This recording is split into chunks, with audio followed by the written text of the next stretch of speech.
नमस्कार दोस्तों, आज से अपन एक अलग सीरीज प्रारंभ कर रहे हैं कक्षा 12th के लिए। ये अपने इतिहास विषय से संबंधित रहेगी। इतिहास विषय में कितने लेसन हैं और उन लेसन को कितने इकाइयों में, यूनिट में विभाजित किया गया है। आज का अपना जो वीडियो है इसमें अपन चर्चा करेंगे सिलेबस क्या रहेगा और सिलेबस में कौन कौन सी इकाइयाँ हैं वो शामिल की गई हैं और कितनी इकाइयाँ शामिल की है और प्रत्येक इकाई का अंक भार।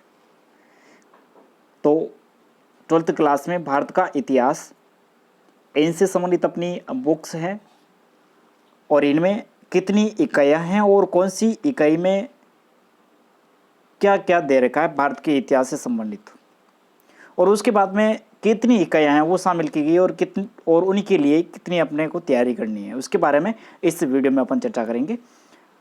तो आगे बढ़ते हैं।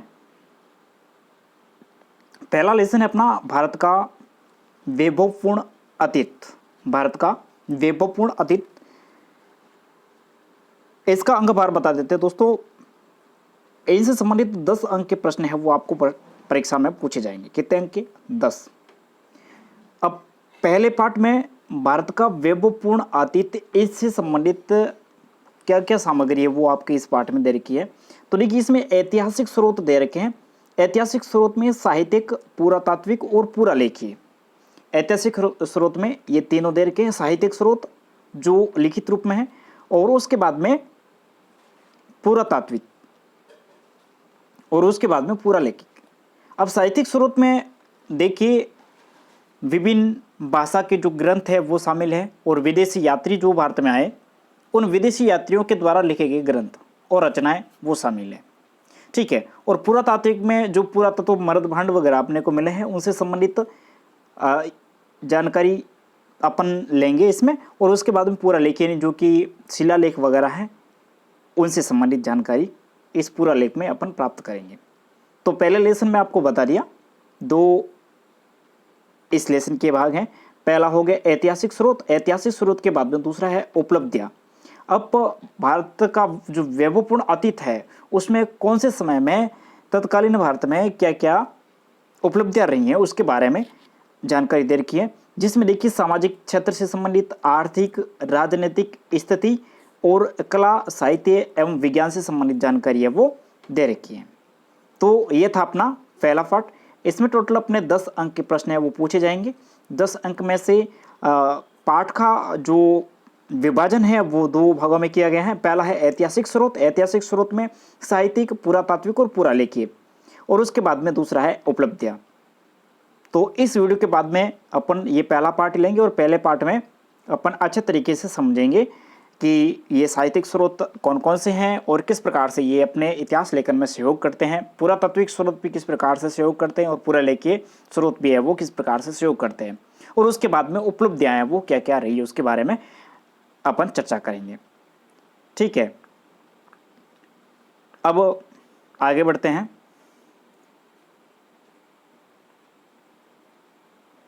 दूसरी इकाई अपन लेंगे। दूसरी इकाई में भारतीय इतिहास के स्वर्णिम पृष्ठ, भारतीय इतिहास के स्वर्णिम पृष्ठ है उसके बारे में। अब कि स्वर्णिम पृष्ठ कौन कौन से रहे हैं, वैसे तो काफ़ी साम्राज्य काल उनके भी बारे में चर्चाएं होती है, लेकिन अपने इस दूसरे पार्ट में कौन कौन से स्वर्णिम पृष्ठ है वो शामिल किए गए हैं। तो देखिए, पहला काल शामिल किया गया है मौर्य काल। कौन सा काल? मौर्य। मौर्य काल में देखिए दोस्तों, मौर्य काल में मौर्य साम्राज्य की स्थापना, मौर्य साम्राज्य का प्रशासन और अशोक का धम्म, ये महत्वपूर्ण चीजें हैं। इनके बारे में इस पार्ट में अपन जानकारी प्राप्त करेंगे। ठीक है। उसके बाद में देखिए गुप्त साम्राज्य। अब गुप्त साम्राज्य की स्थापना, गुप्त साम्राज्य की आर्थिक स्थिति कैसी थी उसके बारे में, गुप्त साम्राज्य का जो कला है उसके बारे में, साहित्य एवं विज्ञान के बारे में विस्तृत जानकारी अपन इस पार्ट में प्राप्त करेंगे। और उसके बाद में हर्षकालीन भारत, इसके बारे में अपन जानकारी प्राप्त करेंगे। हर्षकालीन भारत की जो प्रशासनिक व्यवस्था कैसी थी, सामाजिक व्यवस्था कैसी थी, शिक्षा, कला एवं साहित्य उससे संबंधित भी अपन यहाँ वो जानकारी है वो प्राप्त करेंगे। उसके बाद में अपन पढ़ेंगे दक्षिण का भारत। दक्षिण का भारत है, इसमें चोल प्रशासन, कला एवं साहित्य, चोल, चेल, पांडे लेकिन इसमें जो चोल प्रशासन है इसकी प्रशासन व्यवस्था, कला एवं साहित्य के बारे में क्या करेंगे, जानकारी है वो प्राप्त करेंगे। ठीक है, उसके बाद में अपन पढ़ेंगे विजयनगर साम्राज्य। किसके बारे में, विजयनगर साम्राज्य। अब विजयनगर साम्राज्य का उदय, कला एवं साहित्य का विकास, उदय से लगा करके एक अच्छा साम्राज्य स्थापित हुआ वहाँ तक की जो यात्रा है उसके बारे में अध्ययन करेंगे। तो ये था अपना दूसरा अध्याय।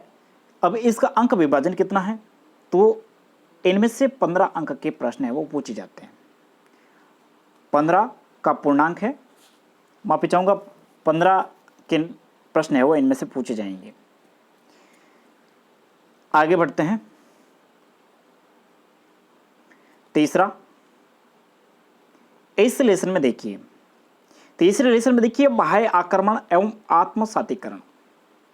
जो बाहरी आक्रमण हुए भारत पर, कौन कौन सी जातियां आई, उन जातियों को आने का उद्देश्य, और जो जातियां आई उनका समय क्या रहा, उनमें कौन से शासक है वो जो प्रमुख रहे, और सामने से कौन से शासकों ने युद्ध करके उनके सामने वो विजय प्राप्त की। तो देखिए सर्वप्रथम अपन इस लेसन में पढ़ेंगे यूनानी लोग आए उनके बारे में जानकारी प्राप्त करेंगे, और उसके बाद में अपन पढ़ेंगे शक। उसके बाद में किन के बारे में अध्ययन करेंगे, शकों के बारे में, और उसके बाद में हुण और कुषाण। तो ये जो बाहरी जातियां हैं इनके बारे में अपन अध्ययन करेंगे, यूनानी, शक, हुण और कुषाण। यूनानी, शक, हुण और कुषाण, और उसके बाद में ये क्यों आए, इनका उद्देश्य, और उसके बाद में भारत पर इनका क्या प्रभाव पड़ा, उसके बारे में अपन इस तीसरे पार्ट में अध्ययन करेंगे। और इसका जो अंक भार है वो है 10 अंक का। कितने अंक का, 10 अंक का। 10 नंबर के प्रश्न है वो इनमें से पूछे जाते हैं। ठीक है, उसके बाद में चौथी इकाई लेते हैं अपन। चौथी इकाई में देखिए मुगल आक्रमण। चौथी इकाई में देखिए भारत पर मुगलों का आक्रमण हुआ, उनका उद्देश्य एवं प्रभाव, उद्देश्य और प्रभाव। इसमें भी देखिए आप अरब आक्रमण के समय जो राजा दाहिर सेन, नागभट्ट, बापा रावल एवं अन्य के संबंध में अपन क्या करेंगे, जानकारी लेंगे। और उसके बाद में तुर्क आक्रमण, तुर्कों का आक्रमण हुआ उस समय पृथ्वीराज चौहान, आमिर, रावल, रतन सिंह और कोंबा के बारे में अपन जानकारी प्राप्त करेंगे। और उसके बाद अपन मुगल आक्रमण है, उस समय राणा सांगा, चंद्रसेन, महाराणा प्रताप, दुर्गादास और शिवाजी एवं पेशवा, इनके बारे में अपन जानकारी प्राप्त करेंगे। कौन से लेसन में, चौथे लेसन में। ये अपने आरबीएससी का सिलेबस है उसमें शामिल है। तो चौथा लेसन है वो कितने अंक का है, अपने 10 अंक का है। टोटल कितने अंक का है, 10 अंक का है चौथा लेसन। ठीक है, अब आगे बढ़ते हैं, पांचवा लेसन लेते हैं। तो देखिए पांचवा लेसन है वो है उपनिवेशवादी आक्रमण। उपनिवेशवादी आक्रमण, इसमें दोस्तों बाहरी शक्तियां आई और उसके बाद में उन्होंने उपनिवेश स्थापित किए, और कुछ यहाँ पे उपनिवेशवादी आक्रमण हुए, उसके बारे में देखिए। तो देखिए उपनिवेशवादी आक्रमण की भूमिका क्या है, और उत्पत्ति कैसे हुई और विस्तार कैसे हुआ। उपनिवेशवादी आक्रमण हुए, उपनिवेशी लोग यहाँ आकर के कंपनियां हैं या फिर उपनिवेशवादी लोग आकर के यहाँ पर अपना बिजनेस स्टार्ट किया और उपनिवेश स्थापित किया अन्य क्षेत्र से जो जातियां आई उन्होंने, और फिर भारत को एक उपनिवेश बना दिया। तो उपनिवेशवादी आक्रमण की भूमिका क्या है और उसकी उत्पत्ति कैसे हुई और विस्तार, इसके बारे में चर्चा करेंगे पांचवें पार्ट में। और उसके बाद में भारत में उपनिवेशवादी आक्रमण है उसके बारे में विस्तृत चर्चा करेंगे। ठीक है, और उसके बाद में 1857 की क्रांति का स्वरूप, कारण एवं परिणाम। 1857 की क्रांति है, इसका स्वरूप, कारण और परिणाम, इसके बारे में अपन पांचवें अध्याय में चर्चा करेंगे। अब ये पांचवा अध्याय कितने अंक का है, तो देखिए दोस्तों ये पांचवा अध्याय अपने 10 अंक का है। कितने अंक का है, 10 अंक का। 10 अंक के प्रश्न है वो पूछे जाते हैं इस पार्ट में से। तो अच्छे तरीके से अपन समझेंगे, topic the topic upon video से आगामी क्लासों में अध्ययन करेंगे। दोस्तों यदि आप कक्षा 12th की इतिहास विषय की क्लास प्रारंभ करवाना चाहते हैं तो कमेंट बॉक्स में जरूर लिख दीजिएगा। अब अपन लेंगे अगला अध्याय, छठा अध्याय। इसमें देखिए आधुनिक स्वाधीनता आंदोलन, आधुनिक स्वाधीनता आंदोलन। अब आधुनिक स्वाधीनता आंदोलन में कौन कौन से आंदोलन है वो शामिल हुए, उसके बारे में इसमें चर्चा करेंगे, समझेंगे। तो पहला देखिए, पहला आंदोलन है वो सामाजिक आंदोलन है। कौन सा? सामाजिक। अब सामाजिक आंदोलनों में कौन कौन से आंदोलन हुए, तो इसमें देखिए ब्रह्म समाज, ब्रह्म समाज के बारे में अपन चर्चा करेंगे, और उसके बाद में आर्य समाज और रामकृष्ण मिशन। इन्होंने समाज में जागरूकता लाने के लिए सामाजिक आंदोलन है वो छेड़ दिया था। भारत को स्वतंत्र करने के लिए, पुनर्जागरण स्थापित करने के लिए, जिस प्रकार विश्व में पुनर्जागरण का जो एक सामाजिक आंदोलन चला था, तो वही उसी के परिणाम स्वरूप भारत में भी ये समाज है वो आगे है, व्यक्ति आगे है, और भारत को सामाजिक रूप से व्यवस्थित करने के लिए पुनर्जागरण के तरह ही ब्रह्म समाज, आर्य समाज और रामकृष्ण मिशन सामने आए। तो इनके बारे में अपन क्या करेंगे, अध्ययन करेंगे। कौन से अध्याय में? छठे अध्याय में, ठीक है। उसके बाद में अपन पढ़ेंगे क्रांतिकारी आंदोलन। कौन से आंदोलन?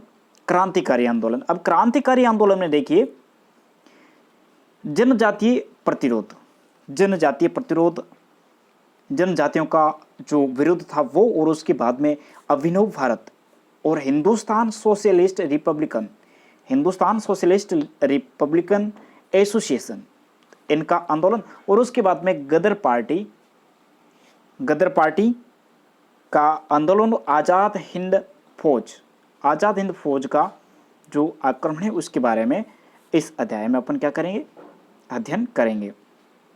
उसके बाद में रहता है राजनीतिक आंदोलन। कौन सा? राजनीतिक आंदोलन। अब राजनीतिक आंदोलन में कौन कौन से समय में कौन कौन से राजनीतिक आंदोलन हुए? पहला तो अपने पढ़ा था कि सामाजिक आंदोलन, और सामाजिक आंदोलन के बाद में क्रांतिकारी आंदोलन, और क्रांतिकारी आंदोलन के बाद में राजनीतिक आंदोलन। अब राजनीतिक आंदोलन है वो 3 चरणों में होता है। एक तो होता है 1885 से 1907 तक, 1885 से 1907, और उसके बाद में 1907 से 1919 तक, और उसके बाद में 1920 से 1947 तक। इसी प्रकार राजनीतिक आंदोलन है वो 3 चरणों में होता है। अब 3 चरणों में कौन कौन सी मुख्य घटनाएं होती हैं, इन घटनाओं के बारे में अपन चर्चा करेंगे। तो पहला चरण है वो 1885 से 1907 तक का है, 1885 से 1907 तक का है। तो 1885 के पूर्व की स्थिति राजनीतिक आंदोलन की कैसी थी उनके बारे में, और उसके बाद में अपन पढ़ेंगे अंग्रेजी राज्य के प्रति जन भावना। जो अंग्रेजी राज्य था 1885 से लगाकर 1907 तक, अंग्रेजी राज्य के प्रति जन लोगों की क्या भावना थी उसके बारे में, और उसके बाद में विभिन्न संगठन हैं जो 1885 से 1907 में गठित हुए और सामने आए, उनके बारे में, और फिर कांग्रेस की स्थापना हुई, उनके बारे में उद्देश्य क्या था, और फिर 1907 तक की जो कार्य प्रणाली है उनके बारे में चर्चा करेंगे, ठीक है। उसके बाद में अपन बंग भंग, इसके कारण और प्रभाव, उसके बारे में अपन अध्ययन करेंगे, और फिर 1920 से लगा करके 1947 तक, माफी चाहूँगा 1907 से 1919 तक, जो कि राजनीतिक आंदोलन का द्वितीय चरण है, उसमें देखिए अध्ययन करेंगे अपन। 1907 से 1919 में कांग्रेस में आंतरिक विरोध हुआ। कांग्रेस की स्थापना तो पिछले चरण में अपने कर दी, अब इसमें क्या हुआ, कांग्रेस में आंतरिक विरोध हुआ, और इसके परिणाम क्या निकले, और अंग्रेज सरकार की क्या प्रतिक्रिया रही। कांग्रेस की स्थापना पिछले चरण में अपने की, और उसके बाद में कांग्रेस में जो आंतरिक विरोध है उसके बारे में इस लेसन में अपन अध्ययन करेंगे, और उसके बाद में आंतरिक विरोध का जो परिणाम क्या हुआ, और अंग्रेज सरकार है उनकी क्या प्रतिक्रिया रही, और 1909 एवं 1919 के अधिनियमों की आलोचनात्मक विश्लेषण करेंगे। 1909 और 1919 में जो अधिनियम आए उनका आलोचनात्मक क्या करेंगे, विश्लेषण करेंगे। और प्रथम विश्व युद्ध एवं भारत, प्रथम विश्व युद्ध और भारत, इसके बारे में चर्चा करेंगे। भारत की क्या भूमिका रही प्रथम विश्व युद्ध में, भारत का रुख कैसा रहा, और किसके साथ में भारत ने सहयोग किया और समर्थन दिया, उसके बारे में अपन क्या करेंगे, चर्चा करेंगे। और उसके बाद में जलियांवाला जो बाग है हत्याकांड, उसके बारे में विस्तृत रूप से इस अध्याय में अपन चर्चा करेंगे। अब राजनीतिक आंदोलन का तीसरा चरण है वो है 1920 से लगा करके 1947 तक। तो देखिए राजनीतिक वातावरण किस प्रकार से तैयार हुआ उसके बारे में, और उसके बाद में असहयोग एवं खिलाफत आंदोलन, असहयोग और खिलाफत जैसे बड़े आंदोलन, इनके परिणाम और इनके प्रतिक्रियाएं, इनके परिणामों और प्रतिक्रिया इसके बारे में चर्चा करेंगे। और उसके बाद में अपन क्या पढ़ेंगे 1922 से 1930 तक के जो घटनाक्रम है उसके बारे में। फिर सविनय अवज्ञा आंदोलन, गोलमेज सम्मेलन, और फिर 1935 का जो अधिनियम आता है उसके बारे में, और फिर प्रांतीय सरकारों का निर्माण होता है उन सरकारों के बारे में, और फिर 1942 का आंदोलन और द्वितीय विश्व युद्ध एवं भारत। प्रथम विश्व युद्ध के बारे में अपने पिछले में पढ़ा, अब इसमें द्वितीय विश्व युद्ध और भारत की क्या भूमिका रही और भारत ने किस प्रकार से अपना रुख है वो व्यक्त किया। विभाजन एवं स्वतंत्रता, उसके बाद में भारत का जो विभाजन होता है और उसके बाद में स्वतंत्रता मिलती है, और स्वतंत्रता मिलने के साथ साथ में कुछ समस्याएं भी आती है सामने, तो वे कौन कौन सी समस्या हैं उनके बारे में अपन चर्चा करेंगे। तो इसी प्रकार अपना ये राजनीतिक आंदोलन जो कि आधुनिक स्वाधीनता आंदोलन में आपने पढ़ा था, पहला तो पढ़ा सामाजिक आंदोलन, और सामाजिक आंदोलन के बाद में क्रांतिकारी आंदोलन, और क्रांतिकारी आंदोलन के बाद में राजनीतिक आंदोलन। अब राजनीतिक आंदोलन में अपन पढ़ेंगे 3 चरणों को राजनीतिक आंदोलन में विभाजित करके।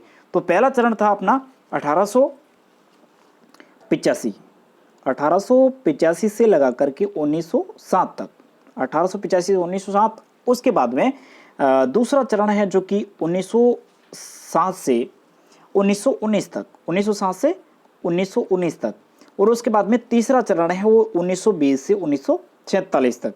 इसमें विभिन्न प्रकार की राजनीतिक घटनाक्रम उसके बारे में इस अध्याय में अपन चर्चा करेंगे, जो कि अति महत्वपूर्ण है, आधुनिक भारत के इतिहास से संबंधित है। तो इन्हें अपन अच्छे तरीके से अलग अलग टॉपिक लेकर के क्या करेंगे अपन वीडियो के माध्यम से समझेंगे, ठीक है। तो ये तो हो गया अपना छठा अध्याय। इसकी जो मार्किंग है उसके बारे में मैं आप बता दूं आपको। छठा अध्याय है जो कि अपने 15 अंक के हैं। कितने अंक के हैं? 15 अंक का है, और इसमें 15 अंक के प्रश्न है वो पूछे जाएंगे, ठीक है। अब आगे बढ़ते हैं, 7वां अध्याय लेते हैं। कौन सा? 7वां। अब 7वां अध्याय है राजस्थान। भारत को स्वतंत्रता और स्वतंत्रता के समय समस्याएं वो अपने छठे अध्याय तक पढ़ ली। अब इसके बाद में अपन आ जाते हैं राजस्थान के बारे में, क्योंकि आरबीएससी का सिलेबस है तो राजस्थान इसमें शामिल है। अब देखिए राजस्थान की जो स्वाधीनता संग्राम 1857 से 1947 तक स्वाधीनता संग्राम, इसके बारे में चर्चा करेंगे। और 1947 से 1956 तक फिर आगे बढ़ेंगे अपन, और 1956 तक की जो चर्चा है वो इसमें होगी, ठीक है।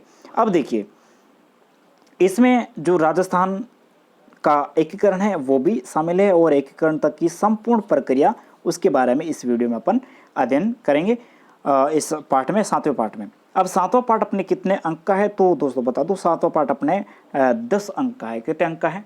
10 अंक है। 10 अंक के प्रश्न है वो 7वें पार्ट में से पूछे जाएंगे। तो इसी प्रकार अपने 80 अंक का पूर्णांक है वो कंप्लीट हुआ। तो दोस्तों अगले वीडियो में अपन पहला पार्ट लेंगे, और पहले पार्ट में मेरे हिसाब से मैं आपको जिस प्रकार से ये वीडियो बनाया उसी हिसाब से आपको शॉर्ट तरीके से अच्छे तरीके से पार्ट है वो समझा दूंगा। एक एक टॉपिक लेंगे अपन, और डेली प्रतिदिन है वो पढ़ने की कोशिश करेंगे, समझेंगे। दोस्तों आपको ये वीडियो कैसा लगा कमेंट बॉक्स में कमेंट अवश्य कीजिएगा, और वीडियो अपने दोस्तों तक शेयर जरूर कीजिएगा। धन्यवाद दोस्तों, अगले वीडियो मिलते हैं।